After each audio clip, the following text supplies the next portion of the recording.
ميزان الله دقيق لا يفوت لحظة ولا يضيع ثانية. يعني مثلا لما يدخل وقت الصلاة وأنت منهمك في عمل أو في خرجة مع أصحابك، الدقائق البسيطة التي ستخصصها للصلاة وتترك انشغالك فيها ليست هينة على الله. أن تعطي صلاتك الأولوية ليس شيئا قليلا عند الله. الله الذي يقول فاستبقوا الخيرات وسارعوا إلى مغفرة من ربكم، سابقوا إلى مغفرة من ربكم.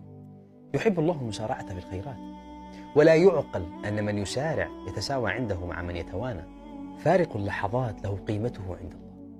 فارق اللحظات يرفع أناسا في الجنة في الغرفات منزل في الجنة، وآخرين دونهم يرونهم كما يرون الكوكب الغابر كما صح عن النبي.